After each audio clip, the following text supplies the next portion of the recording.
law is a very powerful weapon. யாரை காப்பாத்துறதுக்காக நாம் அதை பயன்படுத்துறோம்.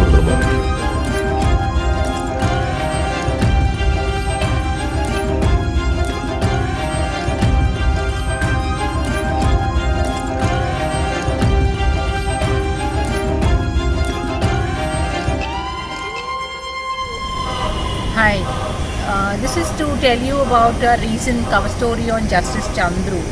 Justice Chandru was the inspiration behind the movie Jai Bhim, the super hit movie Jai Bhim, starring actress Surya, directed by T.J. Nyanuved. The movie is a super hit across the country. It has released in 5 languages, as you know.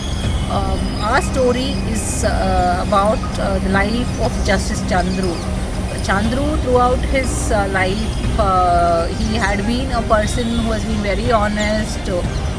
When I met him in his office at Alvarpet, he was very humble, he was soft spoken, and there is another side to him. Though he started as a rebel, he has been rebel throughout his life, but fighting for the oppressed. Always he has fought for the oppressed, and he has never taken money from those people for fighting cases for them.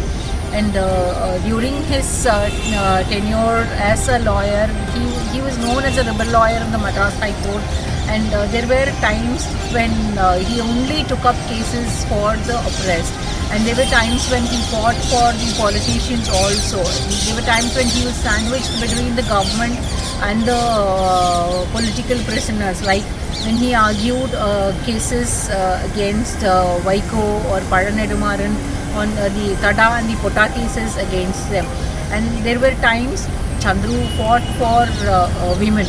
He had given out several landmark judgments, like women can be priests in the temples, and he has said that he has given out several other judgments that influenced the life of the people, that actually attracted the people at the lower strata of the society. And Justice Chandru, as you know, he is a very simple person who will never go for the paraphernalia the establishment offers. And the day he retired, he actually surrendered the car, he gave up the car key, and he said no farewell to me. And then he just walked out of the Madras High Court, took a train to his house in Mylapore. So it is like the day he retired, he immediately surrendered the house that was given by the government, and he moved to a smaller apartment in the same locality. So Chandru is a kind of person who lived his life very honestly, and he is an inspiration to a lot of people in the society. And when I was talking to him, he was telling me about the cases that he fought. One of the interesting cases that he fought was Dr. Sasikala's case. Dr. Sasikala is a professor at one of the government colleges in Salem now. She used to live in his house when she did not have money to go forward, pick up her career in medicine. He helped her. This was because once she came to meet him, asking him to fight for a case. This was when she was turned back by a college because she could not afford to pay the fees, even when she got the seat in the government quota.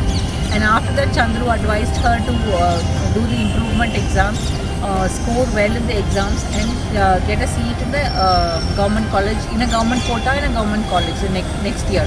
So she got a medical seat, and then she completed her MBBS. She is now a professor in anatomy at one of the government colleges. So Sasikala's story, if you could visualize, Sasikala's story is exactly the last scene in the Jai Bhim movie, like where Surya sits on a chair and he holds a newspaper. There is this little girl Ali sitting next to him. She is just looking at him, and she wants to pick up the paper lying on the table. She looks at him and he shakes his head, so she takes up the paper and sits straight and then reads the newspaper. So Sasikala, when she watched the movie, she actually remembered her days. She could recall her days with Chandru. She used to spend her time at Chandru's house. Chandru had been an inspiration to a lot of people, like not just Sasikala, to a lot of people. Even now, after watching the movie, many people have called up Nyanavel, have called up Chandru to tell them a profession which had lost dignity, a lawyer profession which had lost dignity over the years. I think after JB will again get its dignity, and a lot of people want to follow Chandru. Our cover package this week also has an interview with Surya. Surya talks in length about Justice Chandru, the times he spent with Chandru, hearing him about this particular case. This particular case is about Parvati and Raja Kannu. Parvati's husband Raja Kannu was tortured in police custody, and then subsequently he died. That is the story of JB, even though the names have been changed. But Surya in his interview tells me about Chandru, his days with Chandru, like what an awesome person he was, and how inspiring his life has been to people. He tells me Chandru is an open book to talk about, and he has fought, he spent his lifetime fighting for the oppressed in this society. Thank you.